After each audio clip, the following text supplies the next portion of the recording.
राधे राधे भक्तजनों, मार्कंडेय जी के दीर्घ आयु होने की कथा और श्री रामचंद्र जी का लक्ष्मण और सीता के साथ पुष्कर में जाकर पिता का श्राद्ध करना। भीष्म जी ने पूछा, मुने, मार्कंडेय जी ने वहां भगवान श्री रामचंद्र को किस प्रकार उपदेश दिया तथा किस समय और कैसे उनका समागम हुआ? मार्कंडेय जी किसके पुत्र हैं? वे कैसे महान तपस्वी हुए तथा उनके इस नाम का क्या रहस्य है? तब मुनि ने इन सब बातों का यथार्थ रूप से वर्णन किया। पुलस्त जी ने कहा, राजन, मैं तुमको मार्कंडेय जी के जन्म की उत्तम कथा सुनाता हूँ। बहुत पहले की बात है। मृकंडू नाम से विख्यात एक मुनि थे जो महर्षि भृगु के पुत्र थे। वे महाभाग मुनि अपने पत्नी के साथ वन में रहकर तपस्या करते थे। वन में रहते समय ही उनके एक पुत्र हुआ। धीरे धीरे उसकी अवस्था 5 वर्ष की हुई। वह बालक होने पर भी गुण में बहुत बढ़ा चढ़ा था। एक दिन जब वह बालक आंगन में घूम रहा था, किसी सिद्धगानी ने उसकी ओर देखा और बहुत देर तक ठहर कर उसके जीवन के विषय में विचार किया। बालक ने पिता से पूछा, मेरे पुत्र की कितनी आयु है? सिद्ध बोला, मुनीश्वर, विधाता ने तुम्हारे पुत्र की जो आयु निश्चित की है उसमें अब केवल 6 महीने और शेष रह गए हैं। मैंने यह सच्ची बात बताई है, इसके लिए आपको शोक नहीं करना चाहिए।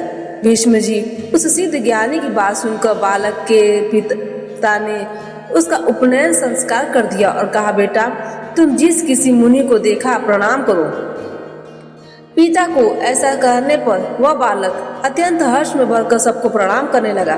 धीरे धीरे 5 महीने 25 दिन और बीत गए। तदंतर निर्मल स्वभाव वाले सप्त ऋषिगण उस मार्ग से पधारे। बालक ने उन्हें देखकर उन सबको प्रणाम किया। सप्त ऋषियों ने उन बालक को आयुष्मान भव सौम्य यह कहकर दीर्घ आयु होने का आशीर्वाद दिया। इतना कहने के बाद जब उन्होंने उसकी आयु पर विचार किया तब 5 ही दिन की आयु शेष जानकर उन्हें बड़ा भय हुआ। वे उस बालक को लेकर ब्रह्मा जी के पास गए और उसे उनके सामने रखा। उन्होंने ब्रह्मा जी को प्रणाम किया। बालक ने भी ब्रह्मा जी के चरणों में मस्तक झुकाया। तब ब्रह्मा जी ने ऋषियों के समीप भी उसे चिरायु होने का आशीर्वाद दिया। पितामह का वचन सुनकर ऋषियों को बड़ी प्रसन्नता हुई। तत्पश्चात ब्रह्मा जी ने उनसे पूछा, तुम लोग किस काम से यहाँ आए हो तथा यह बालक कौन है, बताओ। ऋषियों ने कहा, यह बालक मृकंडू का पुत्र है। इसकी आयु क्षीण हो चुकी है। इसका सबको प्रणाम करने का स्वभाव हो गया है। एक दिन दैत्यवात तीर्थ यात्रा के प्रसंग में हम लोग उधर जा निकले। यह पृथ्वी पर घूम रहा था। हमने इसकी ओर देखा और इसने हम सब लोगों को प्रणाम किया। हम सब लोगों के मुख से बालक के प्रति एक वाक्य निकला, चिरायु भव पुत्र, बेटा चिरंजीवी हो। आपने भी ऐसा ही कहा, अतःदेव आपके साथ हम लोग झूठे क्यों बने? ब्रह्मा जी ने कहा, ऋषियों, यह बालक मार्कंडेय आयु में मेरे समान होगा। यह कल्प के आदि और अंत में भी श्रेष्ठ मुनियों से घिरा हुआ सदा जीवित रहेगा। पुलस्त जी कहते हैं, इस प्रकार सप्त ऋषियों ने ब्रह्मा जी से वरदान दिलवाकर उस बालक को पुनः पृथ्वी तल पर भेज दिया और स्वयं तीर्थ यात्रा के लिए चले गए। उनके चले जाने पर मार्कंडेय अपने घर आए और पिता से इस प्रकार बोले, तात, मुझे ब्रह्मवादी मुनि लोग ब्रह्मलोक में ले गए थे। वहाँ ब्रह्मा जी ने मुझे दीर्घ आयु बना दिया। इसके बाद ऋषियों ने बहुत से वरदान देकर मुझे यहाँ भेज दिया है। अतः आपके लिए जो चिंता का कारण था अब वो दूर हो गया।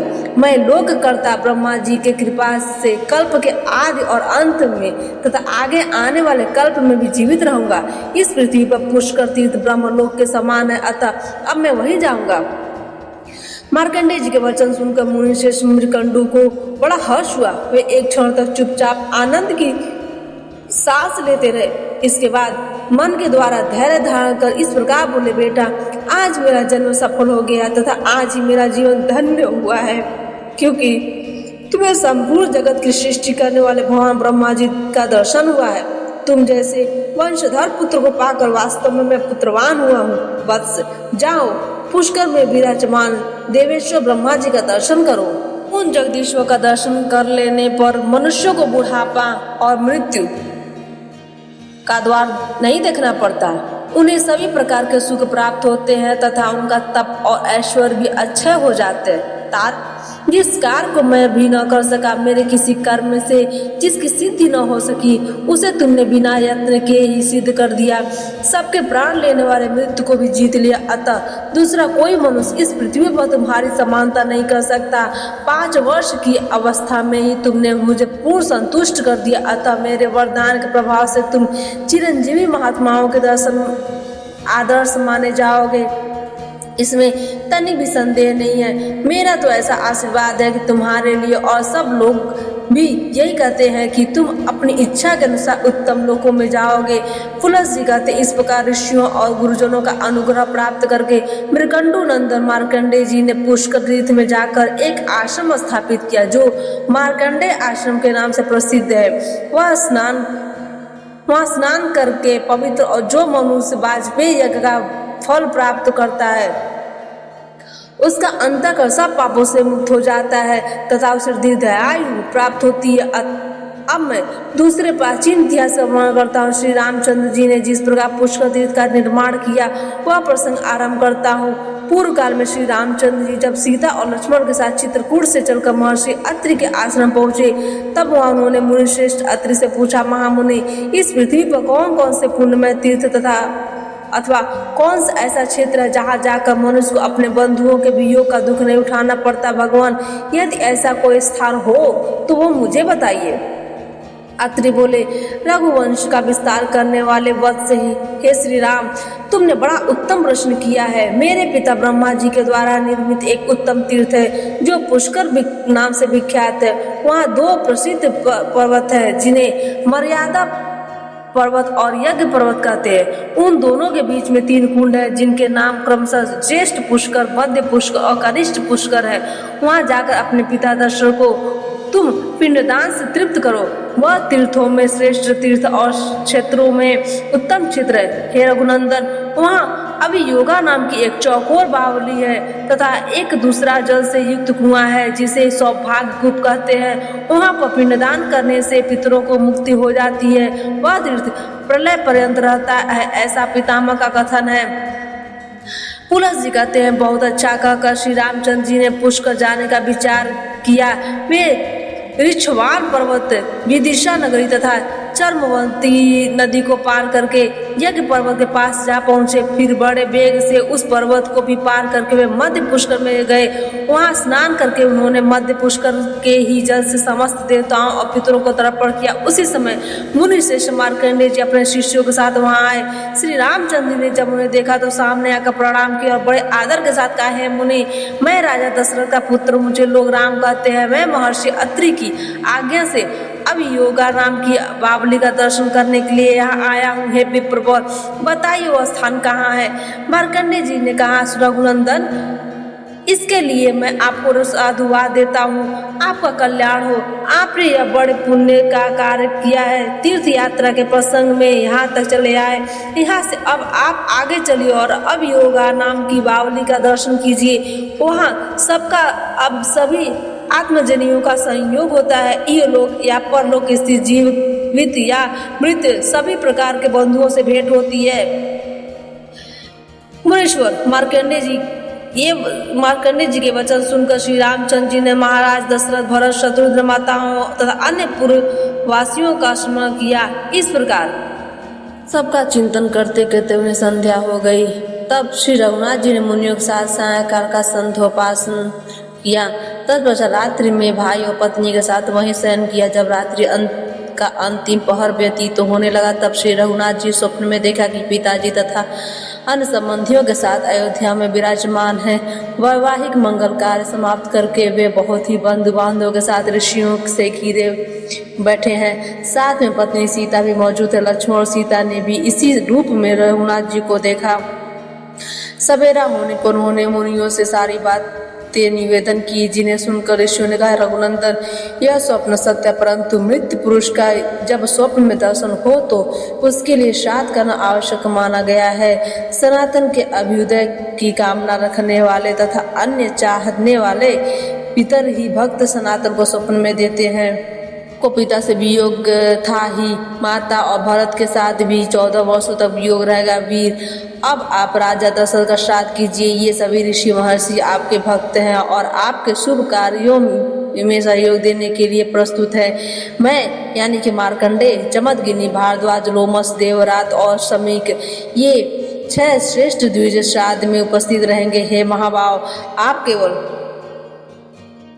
सामान जुटाइए। श्राद्ध में प्रधान वस्तु तो है इगुदी यानी कि लिसोड़े की खली, बेर और आंवले, इनके साथ पके हुए बेल तथा भात भात के मूल होने चाहिए। इन सब वस्तुओं से तथा श्राद्ध संबंधी दान के द्वारा ब्राह्मणों को तृप्त कीजिए। हे सुव्रत, पुष्कर में के वन में आकर जो नियमित पूर्वक रहता है और नियमित आहार करके श्राद्ध आदि के द्वारा पितरों को तृप्त करता है, उसे अश्वमेध यज्ञ का फल प्राप्त होता है। हे श्री राम, आप श्राद्ध की सामग्री एकत्र कराइए।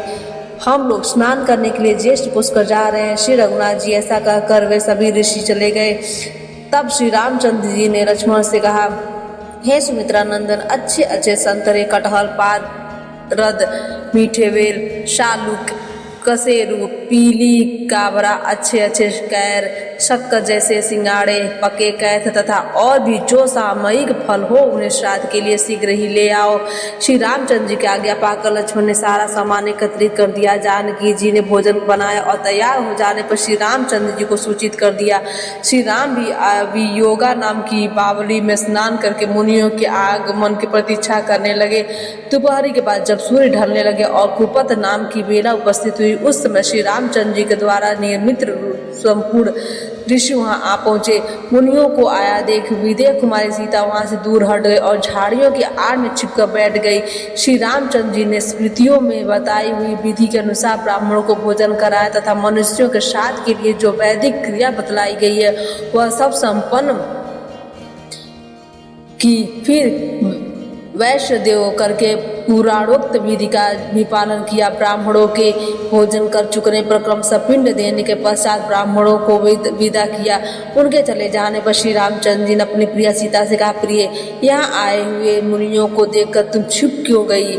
इनका सारा कारण मुझे बताओ। सीता बोली, नाथ, मैंने जो आश्चर्य देखा उससे बताती हूँ, सुनिए। आपके द्वारा नामोच्चारण होते ही स्वर्गीय महाराज यहाँ आकर उपस्थित हो गए। उनके साथ उन्हीं के समान रूप रेखा वाले 2 पुरुष और आए थे जो सब प्रकार के आभूषण धारण किए हुए थे। वे तीनों ही ब्राह्मण के शरीर से सटे हुए थे। रहे रघुनंदन, ब्राह्मणों के अंगों में मुझे पितरों के दर्शन हुए। उन्हें देखकर मैं लज्जा के मारे आपके पास से हट गई, इसलिए आपने अकेले ही ब्राह्मणों को भोजन कराया और विधि पूर्वक श्राद्ध भी किया, संपन्न हुई। भला मैं स्वर्गीय महाराज के सामने कैसे खड़ी होती? यह आपसे मैंने सच्ची बात बताई है। पुलस जी कहते हैं, सुनकर महाराज जी बहुत प्रसन्न हुआ। प्रिय वचन बोलने वाली प्रियतमा सीता को बड़े आदर के साथ हृदय से लगा लिया।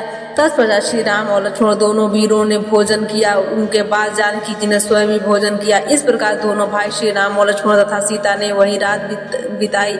दूसरे दिन सूर्योदय होने पर सबने जाने का निश्चय किया। श्री रामचंद्र जी पश्चिम की ओर चले और 1 कोस चलकर ज्येष्ठ पुष्कर के पास पहुंचे। श्री रघुनाथ जी ज्यों ही जाकर पुष्कर में पूर्व में खड़े हुए तो उन्हें देवदूत के कहे हुए ये वचन सुनाई दिए, हे रघुनंदन, आपका कल्याण हो। यह तीर्थ अत्यंत दुर्लभ है। हे वीरवर, इस स्थान पर कुछ काल तक निवास कीजिए, क्योंकि आपको देवताओं का कार्य सिद्ध करना है, देव शत्रुओं का वध करना है। यह सुनकर श्री रामचंद्र जी ने के मन में बड़ी प्रसन्नता हुई। उन्होंने लक्ष्मण से कहा, सुमित्रा नंदन, देवादिदेव ब्रह्मा जी ने हम लोगों पर अनुग्रह किया, अतः मैं यहाँ आश्रम बनाकर 1 मास तक रहना तथा शरीर की शुद्धि करने वाले उत्तम व्रत का आचरण करना चाहता हूँ। लक्ष्मण ने बहुत अच्छा कहकर उनकी बात अनुमोदन किया। तत्पश्चात वहाँ अपना व्रत पूर्ण करने वे दोनों भाई चले और पुष्कर क्षेत्र की सीमा मर्यादा पर्वत के पास जा पहुँचे। वहाँ देवताओं के स्वामी पिनाकधारी देव महादेव जी का स्थान था। वे वहाँ अजगद के नाम से प्रसिद्ध है। श्री रामचंद्र जी ने वहाँ जाकर त्रिनेत्रधारी भगवान उमानाथ को साष्टांग प्रणाम किया। उनके दर्शन से श्री रघुनाथ जी के श्री विग्रह में रोमांच हुआ। वे सात्विक भाव से स्थित हो गए। उन्होंने देवेश्वर भगवान श्री शिव को ही जगत का कारण समझा और विनम्र भाव से स्थित हो उनकी स्तुति करने लगे। श्री रामचंद्र जी बोले, तनस्य योऽस्य जगतः सच्चराचरस्य कर्ता कृतस्य च तथा सुख दुख हेतुः संहार हेतुरपि अयः पुरन् काले तम शंकरम शरणदम शरणं व्रजामि। जो चराचर प्राणियों सहित इस संपूर्ण जगत को उत्पन्न करने वाले हैं, उत्तम हुए जगत के सुख दुख में एकमात्र कारण है तथा अनंत काल में जो पुनः इस विश्व के संहार में भी कारण बनते हैं, उन शरणदाता भगवान श्री शंकर की मैं शरण लेता हूँ। योगिनो मोहत मोरजस का त्यक्ता न मनसो विनिकृत कामाः अयन्ति निश्चल तो मित दिव्य भावम तम शंकरम शरणदम शरणं व्रजामि। जिनके हृदय से मोह तमोगुण और रजोगुण दूर हो गए हैं, भक्त के प्रभाव से जिनका चित्त भगवान के ध्यान में लीन हो रहा है, जिनकी संपूर्ण कामनाएं निवृत्त हो चुकी और जिनकी बुद्धि स्थित हो गई है, ऐसे योगी पुरुष अमरणीय दिव्य भाव से संपन्न जिन भगवान शिव का निरंतर ध्यान करते रहते हैं, उन शरण दाता भगवान श्री शंकर की मैं शरण लेता हूँ। यस्येन्दु खंड मनमलम सन्मयूखम अद्धवा सदा प्रियतमा शीर्षा बिभर्ति चार्ध ददेह मददादम गिरिराज पुत्रे तम शंकरम शरणदम शरणं व्रजामि। जो सुंदर किरणों से युक्त निर्मल चंद्रमा की कलाओं को जटाजूट में बांधकर अपनी प्रियतमा गंगा जी को मस्तक पर धारण करते हैं, जिन्होंने गिरिराज कुमारी को उमा को अपना आधा शरीर दे दिया है, उन शरणदाता भगवान शंकर की मैं शरण लेता हूँ।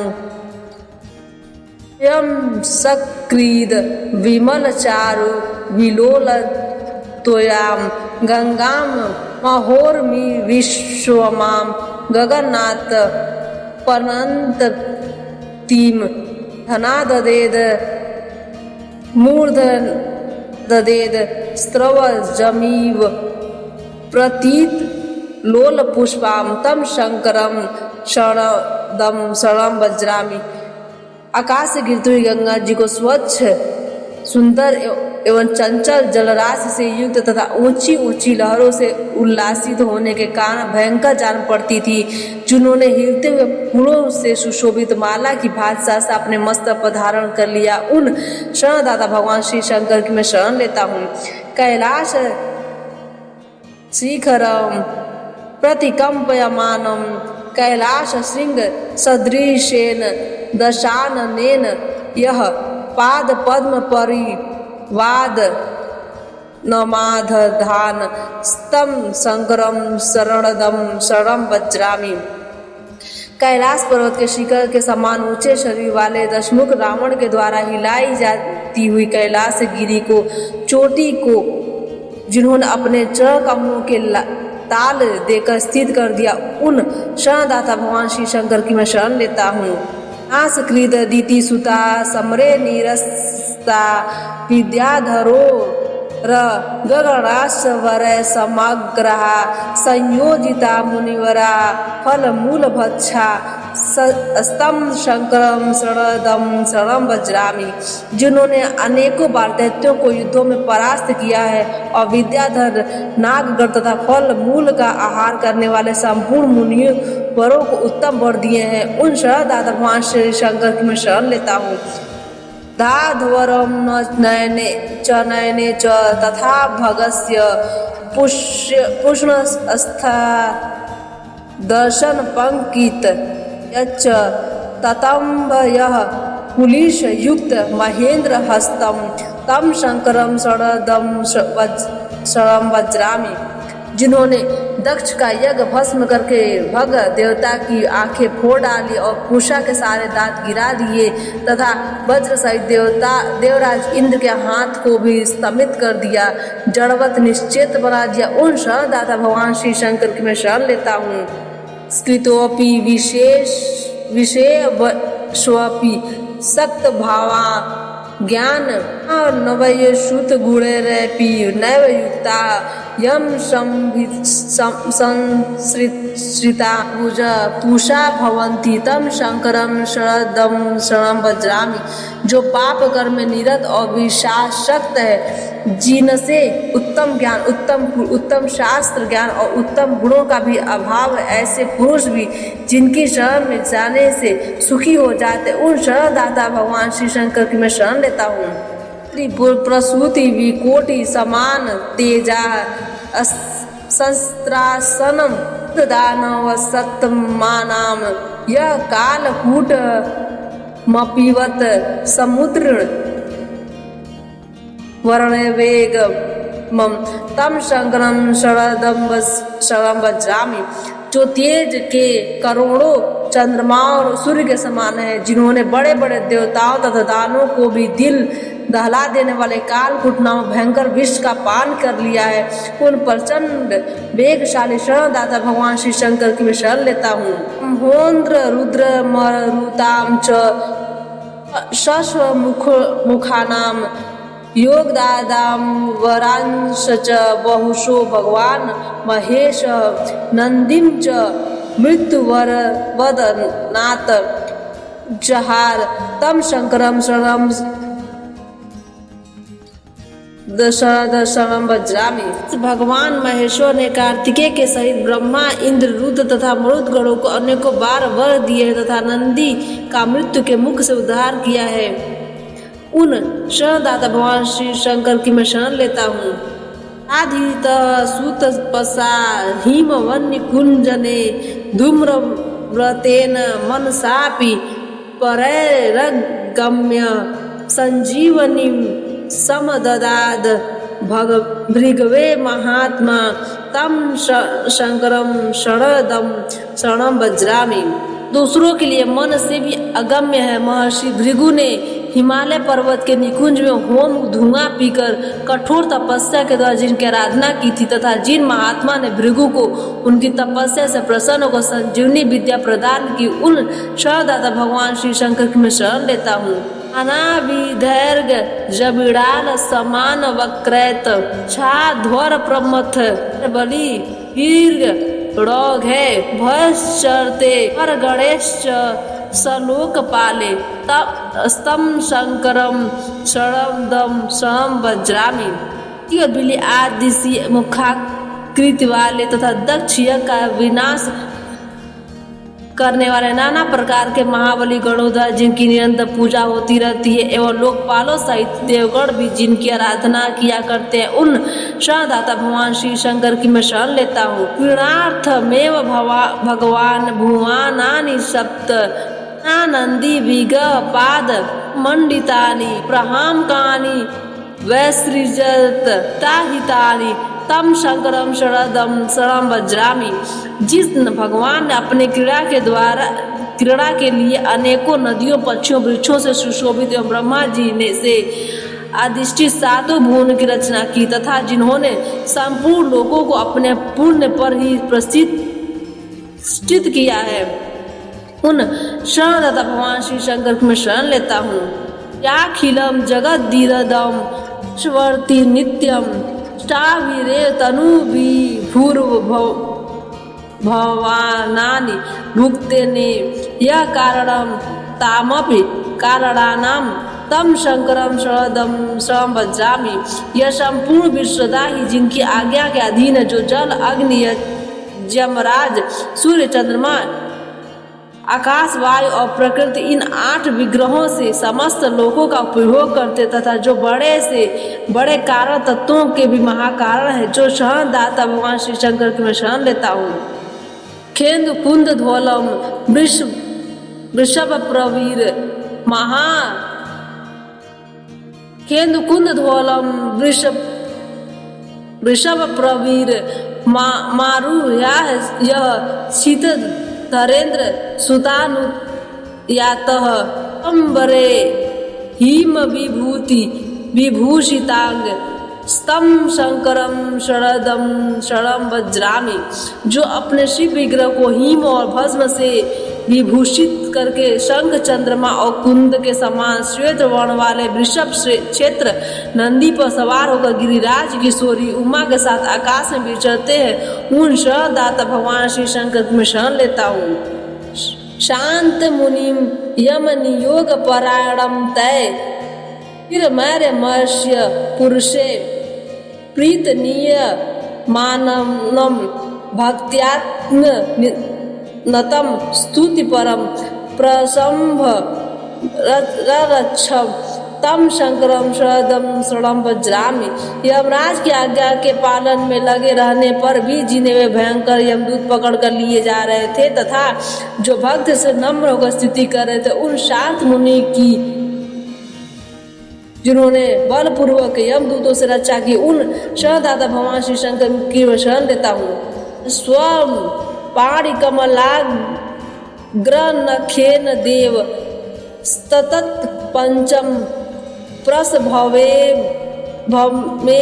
पुरा सुराणाम ब्रह्माम क्षीरस्तरुण पद्मनिभम चक्रतम तम शंकरम शरणम वज्रामि। जिन्होंने समस्त देवताओं के सामने ही ब्रह्मा जी के उस पांचवें मस्तक को, जो नवीन कमल के समान शोभा पा रहा था, अपने बाएं हाथ के नख से बलपूर्वक काट डाला था, उन शरणदाता भगवान श्री शंकर की मैं शरण लेता हूँ। प्रणयम चरणो वरदस्य भक्तया स्तुत्वा च भर आभिर इदाभिर दीप्तस्तमासी नूदते करैर विवस्वाम तम शंकरम शरणम वज्रामि। जिन वरदाता भगवान के चरणों में भक्ति पूर्वक प्रणाम करके तथा आलस्य रहित निर्मल वाणी के द्वारा जिनकी स्तुति करके सूर्यदेव अपनी उद्दीप्त किरणों से जगत का अंधकार दूर करते हैं, उन शरणदाता भगवान श्री शंकर की मैं शरण लेता हूँ। ये त्वाम सुरोत्तम गुरुम पुरुषाभिमूढ़ा जनान्ति नास्य जगतः सच्चराचरस्य ऐश्वर्यमान निगमा नुशयन पश्या ते यातनाम तत्वनुभवन्ते बुद्ध चिंतना। देश श्रेष्ठ जो मलिन हृदय मूल पुरुष ऐश्वर्यमान प्रतिष्ठा तथा वेद विद्या के अभिमान के कारण आपको इस चराचर जगत का गुरु नहीं मानते, वे मृत्यु के पश्चात नरक की यातना भोगते हैं। तुलसी जी कहते हैं, श्री रघुनाथ जी की इस प्रकार स्तुति करने पर हाथ में त्रिशूल धारण करने वाले वृषध्वज भगवान श्री शंकर ने संतुष्ट हो हर्ष से भरकर कहा, हे रघुनंदन आपका कल्याण हो, मैं आपके ऊपर बहुत संतुष्ट हूँ। आपने विमल वर्ष में अवतार लिया है, आप जगत के वंदनीय मानव शरीर में प्रकट होने पर भी वास्तव में आप देव स्वरूप है। आप जैसे रक्षक के द्वारा सुरक्षित हो देवता अनंत वर्षों तक सुखी रहेंगे, चिरकाल तक उनकी वृद्धि होती रहेगी। 14वां वर्ष बीतने पर जब आप अयोध्या को लौट जाएंगे, उस समय इस पृथ्वी पर रहने वाले जो मनुष्य आपका दर्शन करेंगे वे सभी सुखी होंगे तथा उन्हें अक्षय स्वर्ग का निवास प्राप्त होगा। अतः आप देवताओं का महान कार्य करके पुनः अयोध्यापुरी को लौट जाइए। यह सुनकर श्री रघुनाथ जी श्री शंकर जी को प्रणाम करके शीघ्र वहां से चल दिए। इंद्र मार्गा नदी के पास पहुंचकर उन्होंने अपनी जटा बांधी। फिर सब लोग महानदी नर्मदा के तट पर गए। वहां श्री रामचंद्र जी ने लक्ष्मण और सीता के साथ स्नान किया तथा नर्मदा के जल से देवताओं और अपने पितरों का तर्पण किया। इसके बाद उन दोनों भाइयों ने एकाग्र मन से भगवान सूर्य तथा अनन्य देवताओं को बारंबार मस्तक झुकाया। जैसे भगवान श्री शंकर पार्वती और कार्तिकेय के साथ स्नान करके शोभा पाते, उसी प्रकार सीता और लक्ष्मण के साथ नर्मदा में नहाकर श्री रामचंद्र भी सुशोभित हुए। आज की कथा यहीं पर समाप्त होती है।